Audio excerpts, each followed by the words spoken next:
Good morning. We've got a festival of food for you on today's show with dishes importing inspiration from India, Thailand, the Caribbean and Italy, as well as a British classic that no one can resist. So grab yourself a cuppa and get settled in for another culinary tour of the world. This is Saturday Kitchen Best Bites.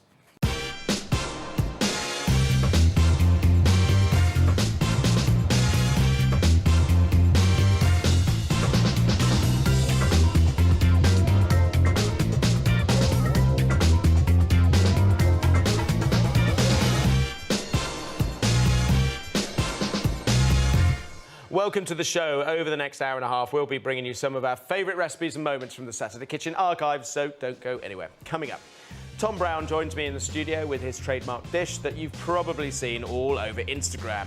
He tops freshly made crumpets with potted shrimps in a mace, nutmeg and cayenne butter, served with a kohlrabi, gherkin and parsley slaw. Then we travel back to 2010 when James Tanner serves up a Thai-inspired Sunday lunch. He stuffs chicken with a coconut, chilli, lime and coriander paste before roasting and serving alongside garlic pak choy and sesame and spring onion noodles. In our foodie film this week, we showcase another Saturday Kitchen favourite, Nathan Outlaw, as we go behind the scenes of his 2 Michelin-starred fish restaurant in Cornwall. Then the Queen of Caribbean cooking, Shivi Ramatar, joins me in the studio to serve up Creole Feast. She cooks chicken thighs in a tomato, molasses and Creole spice sauce before shredding and serving on top of roasted butternut squash alongside coconut black rice. And finally, Dawn French faces her food heaven or food hell. Did she get her food heaven, a slow-cooked pork, beef and pancetta bolognese served with fresh tagliatelle topped with parmesan, or her food hell, a chocolate and fennel mousse cake with a passion fruit cream and candied fennel? Something tells me Dawn might not have been completely honest about her heaven and hells, but you have to keep watching to the end of the show to find out what she got. All of that still to come, as well as 3 trips into the BBC Food Archives with some of our favourite chefs. Rick Stein kicks off another epic adventure as he starts his road to Mexico in San Francisco. Mary Berry enlists in the Navy and finds out what it takes to cook for hundreds of hungry sailors. And the hairy bikers tuck into some unusual delicacies as they continue their Route 66 adventure in Oklahoma. But first, it's over to Vivek Singh, who's serving up the perfect lunchtime snack with his Keema Parathas. What are we going to be doing? Right, I will do Keema Paratha. Yes. Right? We need a dough for it. Okay. And we'll serve it with a pomegranate raita. So we'll thin down this yogurt, a bit of ginger and green chili and the coriander. Beautiful. The sugar, salt, and some of the pomegranate seeds. That's the raita. Just first things first. We need to prep our paratha. Yeah, the lamb. The lamb is the first one to go on because that's what you need. So I'm going to slice up some ginger and some chili for you. Just for the dough, we'll make a dough with whole wheat flour, chapati flour, carom seeds, ajwain. I had never tried these before. Try I mean, they're quite interesting. They kind of look like a fennel seed. A little bit of oil and salt and some water to make a dough. Okay. That's really that. It's amazing. As you bite into them, you've kind of got this numbness on your tongue. It's a really strong flavour. You know, we say it's a small quantities of poison, really. What it's doing is it's... I'm sorry. Sorry, what? I take it you're joking, Vivek. No, I'm not. What it's doing is it's making your tongue numb wherever you're biting into it. I'm worried I'm going to get the feeling back in my tongue after. You will. And as you get the sensation back, you have this sort of explosion of flavors. You know, part of your tongue tastes things and other parts are numb. Okay. It's a bit like the firecrackers you associate with Diwali, you know? Right. Yes. I've given you a taste of Diwali today. Okay. Right. So tell me about the paratha. It essentially is a street food, isn't it? Yeah, well, it's food you find on the roads when you're traveling. It's a perfect sort of traveling food. You find them in dhabas. We call them dhabas. They're little street shacks all over the country, along all major motorways, everywhere. And essentially, I mean, parathas, literally translated, it's formed of 2 words. One is parath, which is layers, and the other is atta, which is dough. Okay. Yeah, which is the whole wheat dough. And something like this, I mean, presumably it's quite cheap to buy in India. Yeah, it will. You know, you can spend 100 rupees or whatever. Okay. To get a good paratha. Now, just to get the lamb mince going, got the oil really hot and add the whole spices. Got a couple of cloves and cardamom, some bay leaf and cinnamon. And this is what I love the most about Indian cooking. It's tempering the spices and getting the flavour alive. Yeah, absolutely. Because I suppose, spices sit in your store cupboard for so long and then they need that kind of kick and that injection of vibrancy. Yeah, whole spices always added into hot oil. Yeah. Never cold oil. And then ground spices, they're cheap, you cook with. Right. If they're really expensive, you add them at the very end, just as a finishing spice. And you've got the ginger and the chili going in here as well? Let's have a bit of the ginger and the chili. Just pop that in. Straight in? Yeah, pop all that straight in. In terms of the other spices, I'm staying again with the basics. Okay. It's some ground cumin and ground coriander, turmeric, ground red chilies, and a bit of smoked paprika. Beautiful. I like smoked paprika for its sort of, it's the depth that it gives. Okay. But otherwise, sort of chilies is good enough. And what would your recommendations be on buying spices? How, for anyone at home, how would you go about buying spices? Always buy them whole. Bulk, yeah. Always buy them whole. Okay. And you grind and use whatever. With the exception of ground chilies and ground turmeric, these are the two spices. It's absolutely fine to buy ground because it's unnecessary to make your own. Okay. But otherwise, just buy whole. And anything expensive, so cumin, so cloves, peppercorn, cardamom, mace, nutmeg, any of those aromatic spices that form the basis for garam masala, you always buy them whole, keep them whole. Okay. Because ground spices lose their flavors. Sort of 50% of the aromas are lost in the first 15 days. Okay, well, that's a good tip right there. Now, you have to tell me about your brand new restaurant. I'm very excited about this. Yeah, I am very excited about it too. I'm sort of opening up a new restaurant called Cinnamon Bazaar in Covent Garden. And it's actually inspired by the small bazaars that were set up along the spice route, and before the spice route on the silk route, before silk route on frankincense route. So over 3,000 years of history. Okay. Lots of these little towns where people kind of met and exchanged ideas, and people's tastes were changed really by interacting and sharing ideas. Really, I mean, you've taken inspiration from that idea, and the sorts of dishes you can expect, they're mainly street food, or is it? There is. We open all day. It's a very, how do I say?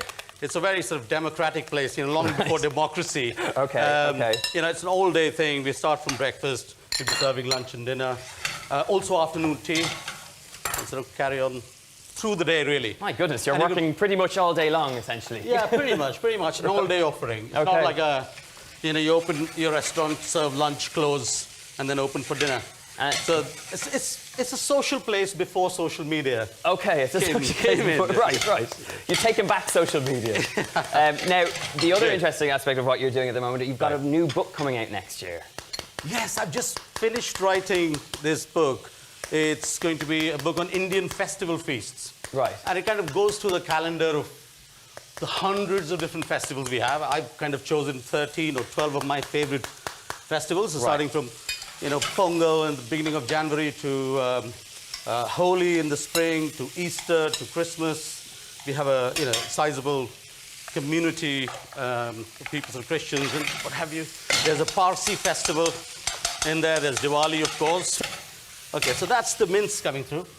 So once you've made that mince now, you can make you make up these little parathas. You have to show me this method because I will. I do want to show you this.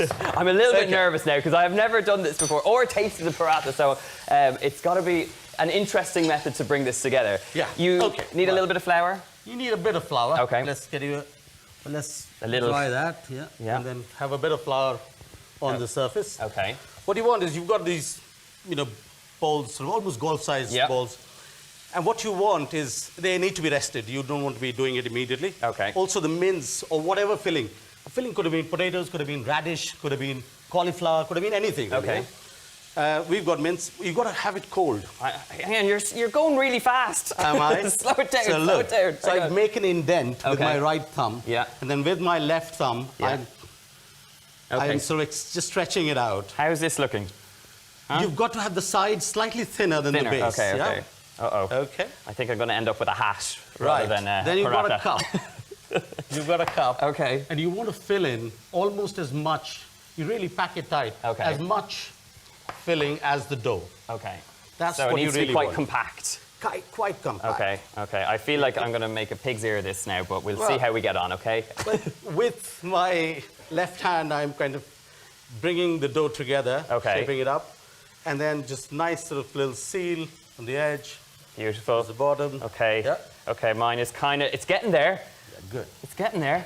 Okay, so why is everyone laughing? I don't. It's definitely getting there. Now, what you want is you want to roll this out. Okay. Okay, you want to leave it a couple of minutes, but we'll go straight in. Beautiful. So that gets straight into a frying pan, essentially. Straight into a frying pan. Okay. Hey, look, come on. That's not too bad, is it? I've got It's not bad at all. Got to mix through. There you go. Okay, so with a rolling pin. Okay. And how thin should it be if you're making this at home? Well, make it about 3 millimeters. You know, half a centimeter would do. Okay. That's good. And add a few on. And straight into a dry frying pan? Always a dry Always frying pan. What okay. you want is, you want to get it a bit of a brown sort of color like this. Okay. Like so. And when it's been sort of cooked on one side, I'll just give this a stir. This is coming together. Beautiful. I like adding potatoes, a little bit of potato into the mix. Yeah. Because it kind of absorbs all the juices and it keeps all the flavor in. Okay. So you're what are you brushing it with there? I brush it with a bit of clarified butter. Okay. A little bit of ghee. Yeah, a little bit of ghee. Very good. And there we go. They look wonderful. And flavour-wise, ghee is going to give it that kind of extra You can use touch. oil, really. I mean, Yeah. not everybody uses ghee at home. Okay. It's traditional, but it's not essential. Beautiful. And to serve this up, I mean, it's literally just straight to the table, nice and warm. Now, you'd make this right with just some, ground cumin. That's looking good. So Is it good? I noticed you've Very left good. it on the chopping board, but, I won't take it personally. It's a fine. No, not at all. I'll just, look, that's what the base should look like. That's the colour you're looking for. Yeah. Okay. Wonderful. Right. Actually, and you notice as you flipped it there, it starts to puff up and be starts to golden. puff up. So is that ready to be served then? Yeah, okay, so Fabulous. let's bring Straight here. this one out. Do you slice it or can you serve it straight You can forward? serve it whole. Well, let's cut this one out. Now, just talk me through the dish and tell me what you've served up for us. So what we've got is we've got Keema Paratha, which is these parathas filled with spiced lamb. Look at and that. that. I feel dangerous putting my fingers close. As Oh, close no, to the that's knife. fine. Just go for it. Beautiful. Okay. Wonderful. You got a bit more pomegranate. Just Yes, we can break it up over the top. yeah. So tell me your dish again. So Keema Paratha, parathas filled with spiced lamb and a pomegranate right there to serve with it. Wonderful. Oh, Wonderful. and a bit of butter. And a bit of butter. Take that butter along. We can stick that on the side. Yeah. Fantastic. Beautiful. Let's take this through. Right. Super. We are in for a treat. I don't know about the butter on the side. I feel I've been a bit generous. That's all right. That's all right. But we can tuck in, guys. Have a go with that and tell us what you think. It looks really wonderful. I mean, did you get the smells of the spices and everything wafting? Smells amazing. You can probably just tuck straight in. Rip them in. Yeah, rip them apart. You're all about Just the go ripping. for it. Yeah. Andy, what do you make of that? Yeah, I love it. I love Indian food. Yeah. Delicious. And Helen, not too spicy? No, that's perfect. Excellent. Excellent. Comfort food. Perfect parathas from Vivek there and an excellent start to the show. Now, as well as bringing you some classic moments from the Saturday Kitchen archives, we've also been digging through the BBC Food archives too. And this week, Rick Stein's reliving a trip he took over 50 years ago as he kicks off his road to Mexico, starting in sunny San Francisco. Thanks for that, Rick. A solid start to another epic road trip. From a San Francisco classic to a British one now, as Tom Brown joins me in the studio to serve up his famous potted shrimp crumpets. OK, Tom, so this is one of the most Instagram dishes on your menu. Yeah, it was. It was in the top 5 most Instagrammable dishes in London, 2018. Yeah. The big award, everyone's after that one. Yeah. Big time. It's a big thing, though, on social media for...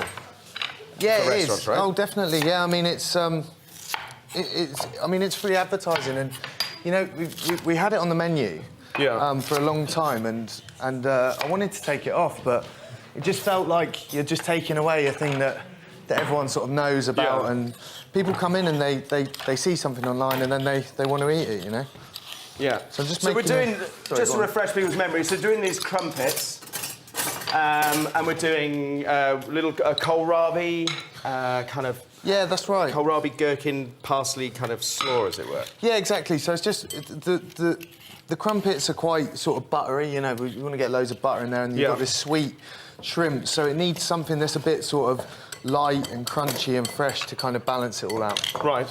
So that's the batter there. So it's really simple batter. So it's yeast, sugar, salt, a little bit of bicarb, water. You just mix that up and leave it to proof. OK. How many of these do you make at the restaurant on a daily basis? I mean, I don't make them. Kelly, my pastry chef, makes them. Bless her. She's a Is that why it's still very, on? very talented girl, yeah. But no, so yeah, we go through loads. We make them fresh every day, obviously, because it's like bread or anything. You want to have those nice, fresh sort of doughy crumpets. So it's a lovely sort of vehicle for big, strong flavours like exactly, like shrimps. Really. Yeah, I mean, we've done a few different ones there. We always do. Obviously, we always do a fish one. So this was the first one. This was the original one. And then after that, we did one with lobster for a little bit, like a lobster thermidor one that we tried, but we just couldn't afford to keep it on. I was going to say, you realise it's too expensive. Yeah, it's Hackney, you know what I mean? So, But no, and now we do a really nice one with crab, and we make our own Worcester sauce and some rarebit. So they've always got to be comfort food, you know what I mean? Yeah. Always those nice sort of comfort foodie type It seems the sort of dish that if I came, I would order my starter and my main, and I would also have a couple of these at the table as well. Well, the thing is, I'm a pig. Yeah, I mean, that's the best way to be when you go out. But it's one of those ones, because everything's sharing at Cornerstone, but this is the one that people tend to have on their own. So they won't get one between them, they usually get one each, or maybe more than one each. No, I understand that Richard Turner, who we've had on the show in the past, Richard Turner, at your party, he came and he ate 5 of these. Well, there was waiters going around. I mean, he's a big fella. There was waiters going around dishing out the food, and he sort of collared one, and he said, "You just stand here." Were they you like just mini stand here. Not Richard's ones weren't. Really? No, so not he just in the stood there end. and eating 5? Exactly, yeah. But that's it, yeah. So you get the batter in, and then what you're looking for is these little bubbles, the vibes and that, and then they're going to be just sort of popping up. Okay. And what you do is at the end is just turn them over. Right. So give them a little minute, and then I'll show you turning some we did earlier. Okay. So you cook them for what, 5, 8 minutes? No, about 10 or 12. So we got some we did earlier, but I'll get on them in a minute. Right. So what's gone in there? So this is the spices for the potted shrimp butter. So it's the classic ones from potted shrimps. So you got mace, you've got nutmeg, cayenne, and you're just going to toast that off a little bit. Right. And then all of that butter in there, loads and loads of butter. Get all that in. Get that going. You want the butter to just sort of start to caramelise a little bit of brown. Yeah. And is this a sort of a classic, or do you put a spin on it at all? No. I mean, the closest thing to the spin is the salad, I suppose. But yeah. I'm not one for little clever twists. I've never really been one for being clever at all, to be honest. But no, yeah, I think sometimes there's things that don't need messing about with. Yeah. You know what I mean? The potted shrimp, just leave it alone. And crumpets. I mean, crumpets just all the flavours seeping into all of those holes and crevices. It is the most sumptuous thing. I think there's nothing you can't put on a crumpet. No, exactly. I mean, I've done. Yeah. Marmite. I love Marmite. Do you not like it? Oh, I like it. Well, there you go. Yeah. That's what it's just the Marmite moment. I know. We've got these brown shrimps here, which I think are they're one of my favourite things to eat. I don't know about you, like, it's the lovely, lovely thing to eat. What's that? It's the brown shrimps. Brown shrimps. Yeah, I mean, we use them a lot at the restaurant. We use them for loads of different things. We're just in one at the minute where you deep fry them. If you deep fry them like that, they go in their shells. Yeah, I've done them in the shells. It's nice and crispy. You can eat do them like shells. this for a bit of corn flour. They go really crispy. They're lovely, delicious things to eat. So that's the crumpets there. So you see, what you're looking for is it to cook all the way through almost. Right. You see, it's just starting to go around the edges. Okay. And then what you'll end up with is like these. And then they're ready to sort of turn over. And then you just caramelise them just in that pan there. Slop out, is it? Yeah, you don't want them. Yeah, you want it to sort of cook all the way around from the bottom. Yeah. And then you see how the bubbles are coming up. That's what you're looking for. Okay. Congratulations, you've just won AA Restaurant of the Year for London. Thank you. Yeah. Was that exciting? Look at your face. Yeah, it still feels really strange because there's loads of restaurants in London. So to be someone to say like you're the best one is a bit it's surreal. It's good. Take it. It's it's nice. I mean it's weird with the award. They sort of tell you in the post in advance. Yeah. A long time before the night, and we got the letter while all the guys were really busy working away, and I said, "Oh look, we've got Restaurant of the Year," and they all sort of looked up from the section and went, "Oh," and then just carried on, just carried on prepping. And I'd sort of not marginalised it, but like overlooked how big a thing it was. And then you get there on the night, and there's 1,200 people. It's all black tie, right? And it's just so surreal. It's so surreal. But you know, just for our little spot in Hackney, right? You know. Did you appreciate it on the night? Oh yeah, I appreciate it. I had a bit of a sore head from how much I appreciated it the next day. Didn't you win the award in the 2000s yourself? I did, Ollie, yes. Thank you for, thank you for flagging Well that. done, 2004, I won it for Wales, and I was so arrogant, you may have trouble believing that. It was a bit like, like you're saying, you go, because I was having a nap between services, my daughter was like on top of me, like a fast asleep baby. She was this big, she wasn't a big girl at the time. And my wife woke me up to tell me, and I was like, oh yeah, whatever. I just went back to sleep. And then when I got to the awards, Sirocco Forte was giving out the awards. And he looked at me and he said, do you know you can smile at this? It's just a good thing. I was so kind of like, ugh. One of those like, chefs. I can't imagine you being like that. Hey? I can't imagine you being like that. This is fun. The restaurant was hard work. So the salad, Right, sorry. salad there. So kohlrabi in, nice and raw, so it's really, really crunchy.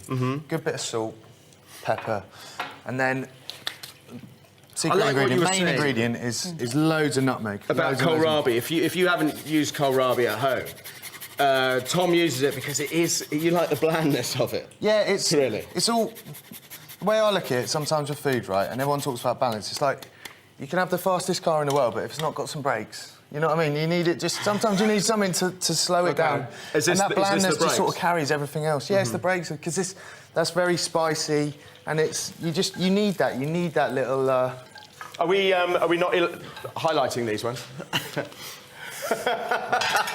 Live television. No, so they're the. Great. Yeah, sorry, I was talking too much. Kelly's about good at myself. making them, though. Don't worry. So then, yeah, so they're ready to go. The nice ones that we didn't burn, and then. 100 a day, you're saying? You know how I said how we didn't burn. I'm just standing here doing something with kohlrabi. Yeah, cheers. So then the main thing with this is basically you just want to get as much butter as possible into those crumpets. You want it to be. That was quite a healthy amount of nutmeg I saw going on. Yeah, no, it needs it. It really needs it. That's the big. Those are the big flavours I think that you sort of identify with potted shrimps is that spice and that, particularly the nutmeg. You need loads and loads of it. And you go a little bit on the bottom like that, look. And just load it up with as many of them shrimps as you can. Yeah, let's move that so we see that. So there's an awful lot of butter. I can't believe you showed everyone. I can't believe you Come made it. on, it's live. That's what makes it fun. What a stitch up that is. You're in for a real treat here. This is delicious. Yeah. Delicious. When it's done, nice. Sorry, It is. Ching. Yeah, thanks. Thanks. You're not going to come back. I love you too. I'm good at cooking, really, Trevor. Honestly. Right, so then you get the all that nice kohlrabi on there, and you want to get plenty of the garnish, so it kind of carries it through. Loads of that on there, look, and the gherkins there.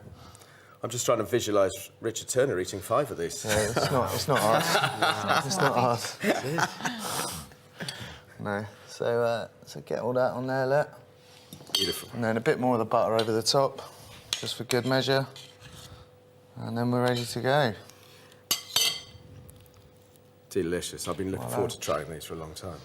They're all right. It's quite an Perfect. understatement.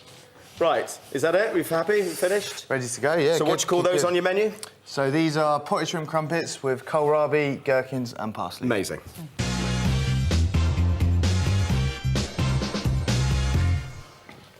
Right. It's fantastic. Let's try and tuck into these.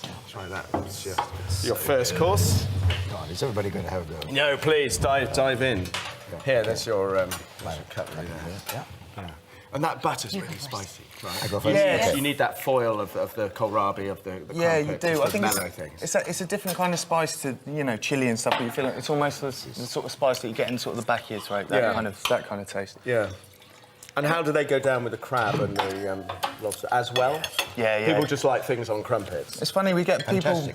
Yeah. Thank you, thanks, yeah. Do you like that spice? Yeah, absolutely wonderful. It's delicious, isn't And it? the use of nutmeg, like, I mean, it's a spice that we've almost forgotten, that we don't use it enough. I think it's such a brilliant flavour, and it's so, you know, you never miss nutmeg. You know exactly what it is. Sure. And of course, it's very Caribbean. Yeah. Nutmeg. Yeah. Grown in Grenada. But there's an awful lot of other spices in there, isn't there? Sure, yeah. You got the mace and the cayenne as well. I think it's nice. It's kind of that really old school is really British, good. you know, those sort of aromatic ones rather than, you know, just chili or something. It's those kind of really punchy aromats. Yeah. So give me a new idea for breakfast now.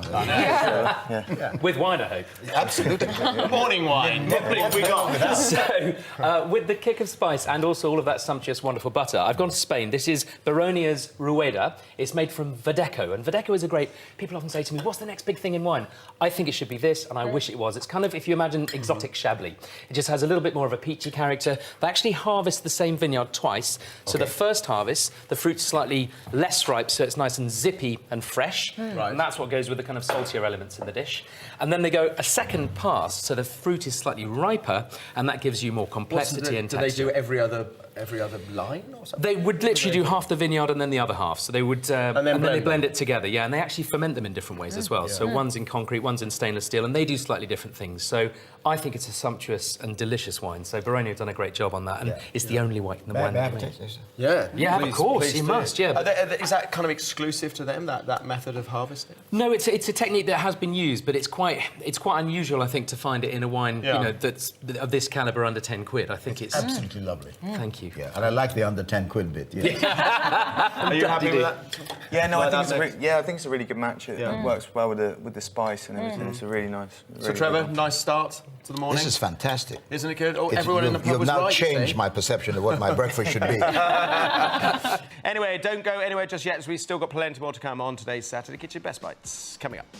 In our foodie film this week, we visit the only 2-star fish restaurant in the UK as Nathan Outlaw gives us a behind-the-scenes tour of his Cornish establishment whilst telling us what he loves about being a chef. Then Shivi Ramatar joins me in the studio with a Caribbean feast. She cooks chicken thighs in tomato, molasses and Creole spice sauce before shredding and serving on top of roasted butternut squash alongside coconut black rice. And finally, Dawn French faces her food heaven or food hell. Did she get her food heaven a slow-cooked pork, beef and pancetta bolognese served with fresh tagliatelle and topped with parmesan? Or her food hell a chocolate and fennel mousse cake with a passion fruit cream and candied fennel? You're gonna have to keep watching to the end of the show to find out what she got. All of that's still to come, but first we're taking a trip back to 2010 where James Tanner is serving up a Thai-inspired Sunday lunch. It's Devon's answer to Alan Sugar. It's Mr. James Tanner. Sorry. You're fired. You should be for this. Check this out picture. Ah, yes. No, tell me what that... You didn't realise you were going to play this. No, I didn't. Tell me what that's all about, then. It's a charity naked calendar. That dodgy guy in the background's my brother. It's for prostate cancer. Yeah, and the charity's called, aptly named? It's a Chestnut Appeal. Chestnut Appeal. So 12 chefs, obviously 12 months of the year. Yeah. They got me and Chris, my bro, ropes in, and we're in the kitchen, and we got naked. Now, I can see Robbie Williams with a tattoo like this. Why are you doing this now? I know, this is the point. This is the point people are saying, oh my... I mean, it's like spot the difference. Look at there's more hair on that chicken than there is on that thing. Shall I let you into a secret? No, don't. Please don't. There you go. I'm going to tell you really quickly. Come on, cook. Do it while we're cooking. OK, right. So we're going to do Thai chicken. I'll tell you my secret in a moment. We're doing Thai chicken, beautiful free-range chicken with 5 ingredients for the base of the chicken. Right, I'm going to do this. Cream coconut, bash it up. Right. I'm good at, in the meantime, do some limes, OK? Yeah. No, yeah, so obviously, you know, charity calendar, close to my heart and my family's heart with my granddad and stuff. Yep. Prostate cancer. Very important for guys as well. It should be checked, you know. And something that I've never done before in my life. Not going to show us how to check it, are you? No. No, all right, OK. But I was, you know, I was a bit, you know, I didn't really know what to expect about, you know, getting naked, especially in the kitchen at work. Yeah. And I was in the shower in the morning, you know, and I thought, right, you know, make myself look good, have a shave. And then I'm there Have a like shave? This. You know, so you like shaved all over? Right, so I was like that, and I went, boy band moment. So I did my nips. You did your nips? Oh, you know, I need a knife. Yeah. Need a taxi. But, so is it sore if I do that? Yeah, watch my poppy. There you go, right. Chili's got in? So chilli, we've got the chopped up coconut, some lime juice in here, some lime zest in here. And the idea is we're going to make a paste. Can you do that and add the rest of this lime, please? Yeah, we'll throw the lime in, yeah. Thank you. Right, now let's talk about chicken. This is a free-range chicken. I recommend that, or if not, at least a farm assured. All you do is make sure you open up the legs, get your fingers in, and I'm going to turn this around after I get this started. And all we do is we're going to open it up across the top of the crown. OK, when I say the crown, that's the 2 breasts of the meat. We're creating a pocket. If I go like this, like so, and as you can see, there you have it, okay? So that's going to be our little flavour pocket. The legs have a lot of flavour in chicken, so I'm just going to make a couple of score marks on the thighs. Yep. Both sides. Okay, get that out of the way. Right. How are we looking? We're looking good. Bit of coriander. You've got coriander It's in there, chef. It's in so there. you've used the stalks because it's got fantastic flavour. Yeah. I'm going to get a spoon. That's looking great. That's looking great, eh? Looking good. There you go. Okay, all right, cool. Brilliant stuff. In the meantime, can you get on with... There you go. Calm down. There you go. Go on. Can you get Next. on with doing a bit of garlic for me? Garlic. It's on, Yeah. I was on the way. Right, now, Yeah. now watch. Here's our little pocket. And you just add this. And then you just give it a little... Oh, yeah. You know what I mean? Smooth. No, I don't know what you mean, but anyway. Feel it. Feel it. Look at that. Love it. But that's flavour, and it's going to cook through the breast. It'll help keep it moist in the legs, in the leg department.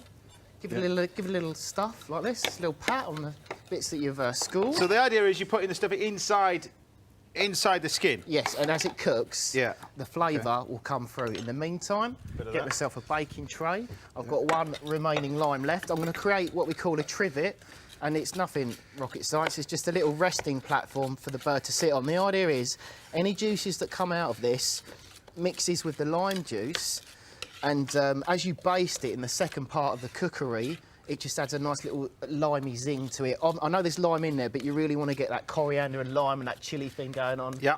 Elaine's looking well impressed with this. Check that bad boy I'm taking it all in. Yeah. Right, OK. Bit of oil over the top. Thank you, James. That's great. Move that onto one Yeah, side. thank you. There you go. Now, the whole idea of this is from our new book, yeah? Yes, it is. It's my book's all based on 5 ingredients, either as whole meals or if not, as the main bit for a meal that you add an accompaniment to. But it's your first solo book. It is 100 recipes, a year in the making. It's been out for a month. I'll be honest, I'm really proud of it. It was a lot of work and a big mixture of different cuisine. Well, books are a huge amount of work. They're Massive. Quite, you know. Okay, so over here, this is what I'm obviously serving my 5 ingredients with the chicken. This is garlic, and have you noticed I don't want the pan ridiculously hot. Yeah. I want to bring it up, and to that, we're going to add a little bit of sugar. And you might think, why am I putting garlic with sugar? Garlic, if you put it in raw with taint, check that I knew you'd go out. for that one. Who's this one from? The big This stirrer. came this week. It's from Maz Weller of Gillingham. There you go. Oh. There you go. Up the Jills. Right. Now, we're just going to cook it out so the sugar starts to dissolve. Grab the pak choy Chinese cabbage if you want. Use you could use regular, normal cabbage for this if you want to do it in chunks. Could you pass me the stock, please? Stock. And also, James, thank you. There you go. Yeah, that's cool. Bit of fish sauce. James, can you do me a chefy term here? Ready? Yeah. Can you do me a cartouche, please? Oh. This is my Elaine, seasoning. it's a round bit of paper, love. It's not I just thought it sounded posh. Yeah? Cartouche is the Plymouth equivalent to a lid. It's that. All right. Do you want a hole in the middle of it? Yeah, 'Cause please. that's the traditional way of doing it. You Why put a not, little yeah. hole in the middle of As it. soon as you're on a roll. Yeah. On the top. Now, Cartouche. this cooks in seconds. You want firmness, you want bite. Normally you think, oh, why are you covering stuff with green veg? You don't do that. But we're only just going to cook it through very quickly. I've done it. You've done I'm that, all eh? over that. Fish sauce, that is. That's lovely seasoning, the saltiness, all that thing. Over here, pan of swimming water, some pre-done egg noodles, obviously. What's the difference between that and putting a lid on it? The difference between that and putting a lid Yeah. on it? Basically, I don't want it to stew and really lose that colour, so you've got a bit of air around the outside, and obviously you put this wonderful hole in the middle. Right. Thanks for that. That's all right. That's cool. OK, now, here we go. Noodles, I'm just putting the heat back into them. Yep. Give them a little swizzle. Then we're going to drain them off. Like so. I'm going to grab this pan, use this. Got some chopped spring onion, chopped coriander, sesame seeds. Did you hear that? You like that? Heaven. Do you like that? Will you calm that down? I don't want that. Sesame oil, this is. That'll be why. 6 ingredients, wouldn't it, if you did that? There you Now, we're getting to that point. I'm just going to give this all a good mix up, tidy up a bit. We'll be getting to the point of football focus if you don't hurry up. There you go. Now, obviously, at home, use a pair of tongs or just pour it in. I've got asbestos fingers because I cook. So we're just going to grab that, a little bit more of the greenery on there as well. Chicken. Thank you, chef. OK, clean knife, clean board. Check out that chicken. That's what I'm talking about. Good, yeah. Very good. I'm just going to cut a bit of this off. James, do you want to put one of them on the bottom? You see how that's cooked? And some of the juice, please, James. That'll be fantastic. Now, this is wonderfully moist as well, because it's been cooked through. Only takes around about an hour. First part of the cooking... Whoa, yeah. You Carry on, don't worry, it's fine. You're definitely fine. Wouldn't happen with a lid, you see, would it? Don't worry, nobody noticed, James. It's fine. Go on. Anyway, moving on. So with the chicken, get the stuffing over the top. On the top? Yeah, one on top. Some of the juice from it as well, please. And that's the stuffing that I'm just scraping on. I've got a few bits of additional coriander here. A little sprinkling over the top.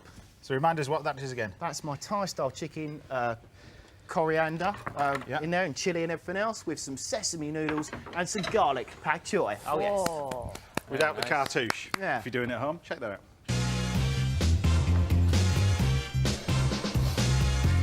There you go. Well, dive in. Have a seat over there. Thank you. Look at this. Does that look like heaven or what? What, that picture or that? I was going to say, if that looks like heaven, Elaine, you need to get out more, love. But This looks like heaven to me.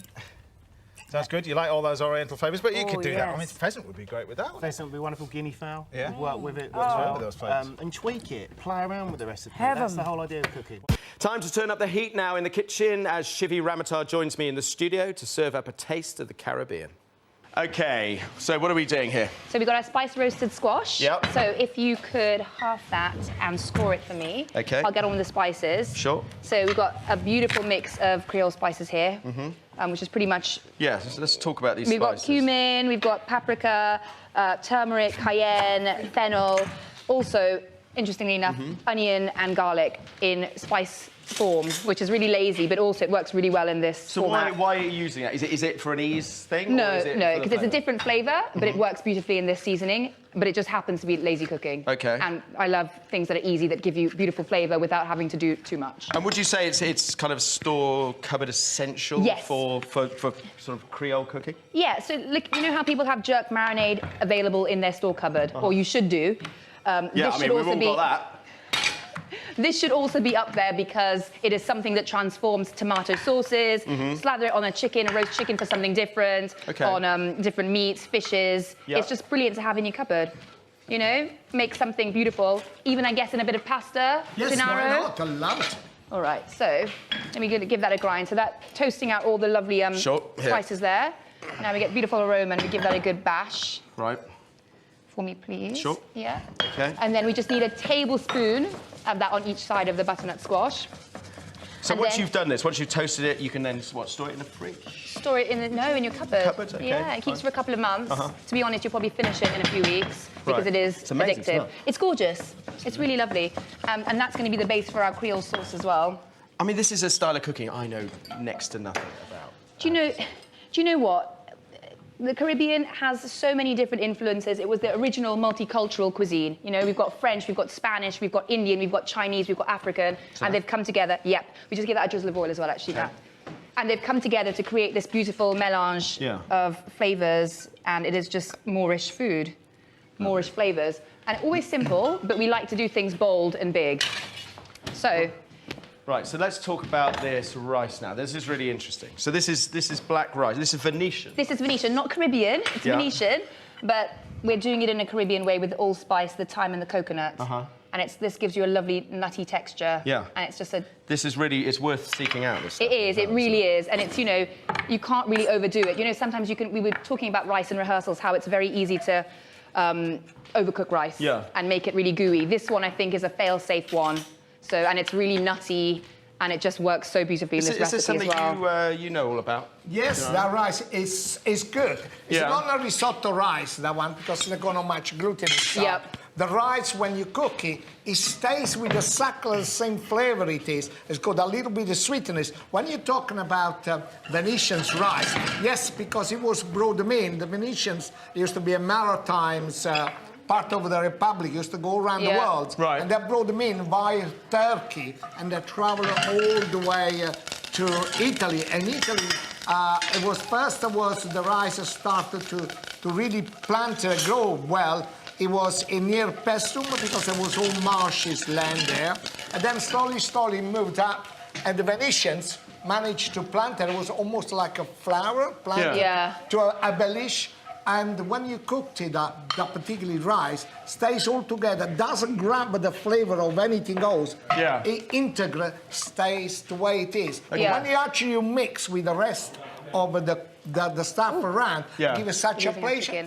Only one thing's wrong with that rice. It takes so long. It does, but it doesn't matter. It works beautifully in this recipe because you get the, you get the coconut, you get the nuttiness. I love using it. I love it. So I've just added also molasses in here. Okay. Which is another beautiful flavour from the Caribbean, and it's just a rich sweetness, but with a savoury. It's got that bittersweet taste. Yeah, and with that lovely seasoning, it just works so beautifully. So we've got the chicken thighs in there, and if you're a vegetarian, you leave the chicken thighs out and put in chickpeas. Okay. So it works really well with that as well. So we're going to leave that to slow cook. So we've got this amazing rice, which you have to go and find, actually, because this is a real kind of revelation to me. We've got some allspice in there, some garlic and some thyme. So again, stereotypical Caribbean restaurants, Caribbean food. Yep. Flavours. And then, so coconut milk. Coconut milk. And equal quantities of water. Equal quantities of water. So we've got our chicken here. I'm going to now shred this. This is one that was done earlier. So... Just give my hands a little wash. Now tell us about you're writing a book currently. Yeah, I am. So I'm writing a book called The Ice Kitchen that comes out next year, and I love this book because it's authentically how I'm living right now. It's beautiful flavours, big, Why simple, are you living like this right now? Because I have a 6-month-old baby and a toddler, and I didn't have a maternity break, which I probably in retrospect should have done, but it's okay. We've kept him alive for 6 months. Well done. We're Not doing to be well. sniffed at. And we have a big one as well. So, yeah, they're 2 children I'm managing to look after. Yeah. So, do you know what? It's all about big flavours. It's about also using your freezer because people...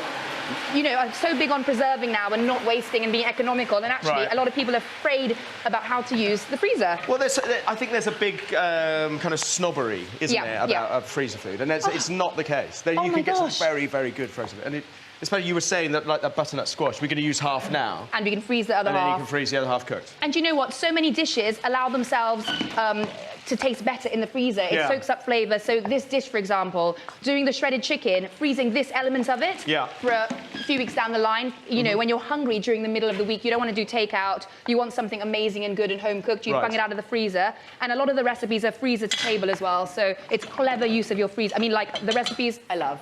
Yeah. And there's a lot of elements of my Caribbean background to it, but there's also other big world flavours as well in there. So I'm really, I'm really excited about this book. I mean, talk to me about sort of Caribbean food, Caribbean restaurants, because you consult for one, don't you? Yeah. Why isn't it bigger in this country that... I think it should be. The food is delicious. I think it should be, but we're getting there slowly. People are getting so into their food right now, and I think the flavours we have are interesting. There's more than the jerk. We love jerk, but there is so much more to it. Yeah. I mean, this, for example, it's colourful, it's flavourful. Yeah. It's not about just spiciness. It's about beautiful sweetness as well, about bold flavours. Do you know what I mean? Yeah. I love the way you talk, the passions alone with the spice and everything. You beat me to that. I believe in my food. She can talk like you, Gennaro. Is it I'm just restraining my to hear you say all this? Yeah. I believe Bless in it. you. It's wonderful, and because we are such a mixed community, the food has Spanish feeling, French feeling, Chinese feeling. It seems also there's quite an informal feel to it as well. It feels like sharing, it feels like colour, it feels like celebration. Absolutely, absolutely. So I actually have a supper club coming up in December that I will be doing at the Rum Kitchen for Shelter. Yeah. So the proceeds from that meal will go to Shelter. So it's wonderful because that's a great charity. Yeah. Let's quickly bung this on. How are we doing with timing? Yeah, we're fine, we're good. Good, oh good. I can slow down a little bit. So let's talk about rum briefly. I love rum. Yeah. Yeah, you do. Dark rum or light rum? Dark, always dark. Oh my goodness, Glad you said that. And it's got all how the do you beautiful take flavours. from the bottle in a bag. Careful. Responsibly, I was going to say. Just, yeah, I do it neat. I do it neat. But I love a pina colada as well. I love a good pina colada. Really? That's quite trashy. Well, excuse me. Pina coladas If are it's done trashy. properly, it's beautiful. Really? Yeah. All All right, but I like having it straight as well. Dark rum, ice, lime. Perfect. Yeah. No lime. Eye patch. Pirate's outfit. No That's me on a Friday lime. All right. In a nutshell. So let's add one more flower. And I remember learning a lot about edible flowers with Saturday Kitchen, so I don't feel that it's it adds to the flavour. Yeah, totally. I learn everything on There this we show, I tell go. you. So we need to just wipe my Right. hands. Is that it? Yes. Looks amazing. Right, remind us what you call that. So we've got a Creole spice roasted squash with a molasses shredded chicken and beautiful Venetian coconut rice. Fantastic.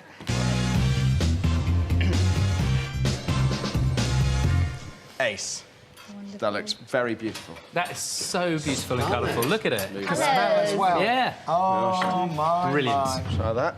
Oh, smells gorgeous. The goat is hidden in there, Michael. Yeah, if there's goat in there, there's just the right level of spices as well, isn't there? Because I think a lot of people would think of Caribbean food, they think of jerky. Blow your head off. And it's too powerful, it's too hot. But that's just warm. But it's just warming. and that rice is stunning. It's lovely, isn't it? It's good. It's good rice, that. It's worth seeking out. Yeah. That was a real fight. Every now and again. Just careful, Ollie. I'm sorry. You have Really practice. good at this, aren't you? Really getting the hang of it. That's why you paid the big bucks, yeah? One job, Ollie. The rice you actually couldn't find now, because I remember when I was looking for the piggery rice, couldn't find. But now You there can are find supermarkets, it, yes, they can. So what I've done with coconut rice, because obviously that's a massive staple, like rice and peas, I've gone through pretty much most rices and tried to, that's the right plural, right? Rices, yeah. It's still too early for me. So yes, I've gone through so many different rice and tried doing it the coconut rice and peas method, and this I love for something special. And also it's striking, look at that, it's a beautiful colour. It is nice, it is. Ollie, where are we taking? We're off to Romania. We're off the beaten track. We're what? We're off to Romania. I found a bit of a bargain because with this kind of cooking, there's a bit of spice there. So you need a fruity. What do you mean I've lost it? You need a fruity wine with lots of fragrance to go with the spice. Spice will always make your wine taste a bit sharper. Is it you? It's delicious. Yeah, it's a nice wine. And it's a gold medal winning wine. It won a trophy. The Great Batiashka Regala, which means royal maiden or princess. But I just worry that people will see that on the shelf and think, I don't know what it is, I'm not going to buy it. Please try this wine. It's off the beaten track, but it's sensational. Are you impressed with my self-control? I really am, Michael. I'm telling you. Well done. Well done. I mean, I would... but I can't. 2 shows. I can't do it. Two shows. Be doing that. I can't do it. No, I can't. You Get behind me! I ask you to sing. It's almost a tropical taste to it. It's lovely. It does have a sort of gentle tropical squeeze about it. Passion-y, fruity. Yeah, lots of lovely fruit in there. Do you know no what? oak at all. You're absolutely right. You'd think that was a tropical wine. Yeah. I'm a big fan of this wine, and they have a tradition stretching back 6,000 or more years. So Romania have been doing it a long time. It's great to see their industry modernising, and it's also fantastic to see accessible value for a grape that's so little known. It's wonderful. I love it. Now, when Dawn French came to the studio to face her food heaven or food hell, she told us that Bolognese was her dream dish, but somehow she convinced us that chocolate was her idea of hell. She clearly tricked the system. Let's see what she got. Right, it's time to find out whether Dawn will be facing food heaven or food hell. Food heaven would be a classic bolognese. Yeah. No spaghetti, because there isn't such a thing. Okay. It's a British invention, really. It's bolognese. Learned that today from you. But basically, tagliatelle is how it should be done, traditionally with a sauce. Okay. Alternatively, it could be the dreaded food hell, that food that you hate so much, chocolate. I hate it! Chocolate. And a lovely chocolate and fennel cake, because I know you're not keen on this, seriously not getting it. But this is, it's amazing when you cook it with fennel. It's a great combination. So it could be a chocolate and fennel mousse cake. Okay. It was kind of up to these guys as well. Yes. Because they chose food hell.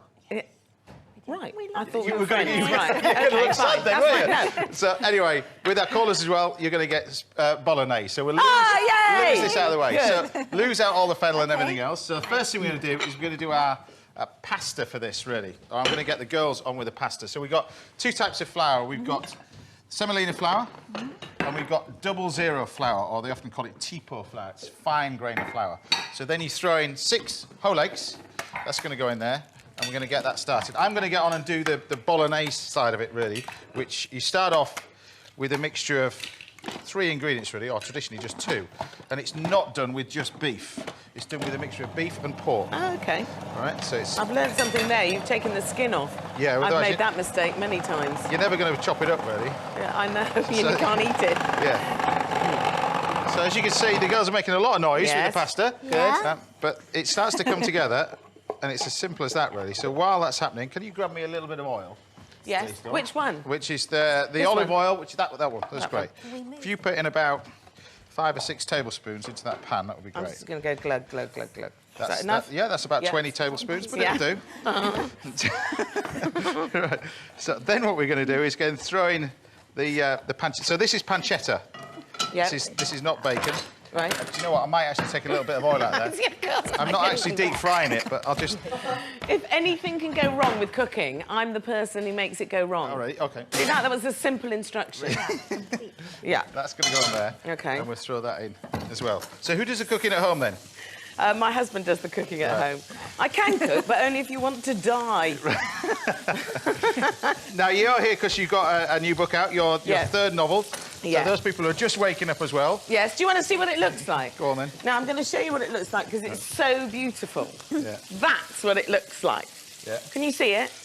Yeah. How beautiful is that? Yeah, No, honestly, it's beautiful. I love it. That's what it looks like. That's what it looks like. So what's the name of it, then? The name of it is According to Yes, because the character decides to live her life according to yes. Right. You know, I've tried to write a very hopeful, optimistic character called Rosie Kitto. She's a proper Cornish girl. Yeah. You know, who just changes her life when she moves to America. And is there any bits of you in this book as well, or not? Yeah, there definitely are. Yeah, there definitely are in some ways. But, you know, you've got to be able to enter the imagination, you know, and create someone else. One of the things that's in that book is that this character looks after twin 10-year-old boys in Manhattan. And so I did a bit of research in Manhattan and found little secret places to go with kids in Manhattan so that you can have adventures on very low budget. There's an amazing place in Manhattan called Dumbo. Have you been there? No. It's just over Manhattan Bridge. You've got Yeah. New York one side, you go over Manhattan Bridge. It's just below it. It's a really trendy part of that area of Manhattan. Would you take kids there? Yeah, it's amazing. It's like the best bakeries and sweet shops you'll go anywhere. Why didn't I know that? Oh, I in don't know. time? It's incredible. No, I talk about like the Whispering Gallery that's underneath Grand Union Station. It's like a hidden whispering gallery, and you can stand 20 foot apart and whisper into the corner, and the words go across the top of the roof. This is all Fantastic. the sweet shops. Yeah. Right, so in we go with it. We got basically minced pork shoulder, and we've got minced beef. Yeah. Lean minced beef as well. Yeah. Not too fatty, because we've taken So half and half, same amount. Half and half, that's Yeah. the key to it. We've got the Yeah. pancetta in there as well, garlic, and Yeah. then we throw in the tomatoes. These are I tinned love Italian them. tomatoes. Love them. That's going to go in as well. Yeah. Now what we can do then is already season this. Lovely. So this is like your typical ragu, I suppose. The two different types of meat. It's really important, and so many times we make the mistake in the UK to just make this with beef. It's got to be two different types. It's got to be the pork and the beef. Right. Okay. The girls can explain what they're doing there. Okay. Yeah, so we're just feeding this pasta through the pasta machine to the thinnest setting, and then we're going to put it into a tagliatelle setting, and we'll cut it all up. So our hands are a bit full at the moment. And that's from the mixture you just made in the whizzer? From the dough. Oh, my goodness. Yeah. So basically that's the two different types of flour. Yeah. The Tipo flour, or double zero, it's called in the supermarket. Yeah. There you go. And then you've got... The longest pasta. That's amazing. So we've got wear Yeah. Now, if you change that over, do you want me to do that? Yeah. Do you want me to do that? There you go. Right, lose that out of the way. And then we change this to a tagliatelle setting on here. I just put that back in. So will that cut it into the This is thicker going to hopefully ribbons? cut it into the strips, yeah. So we'll switch that pan on. There you go. So have that on nice and low. Put a little bit of more semolina in. So we cook this for a good 40 minutes. You go. We end up with what we've got here. Yeah, lovely. Lovely Bolognese style sauce. Lovely. Now, pasta and water So itself. keep that, I'm taking that home. Yeah. Right, and then we're going to take plenty of salt. Plenty of salt. Yes. In the water. That's no oil. I don't know where that. Why salt in the water, Because actually? you need salted water.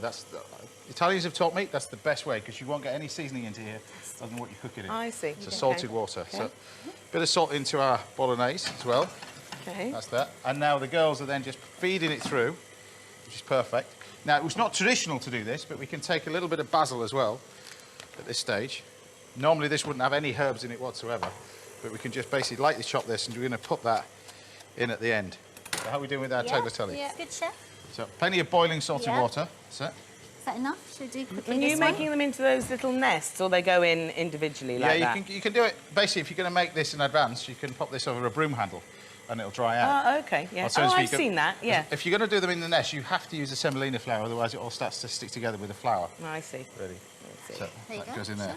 But as well as the book, you don't need any more in there. Okay. Yes. But you can do a bit more. Yeah. As well as the book, of course, you're on tour as well. Yes, I am. I'm going to do excited about these that? 5 dates, and I'm going to bring my show into London. Yeah, it's me on stage on my own, which is a weird thing.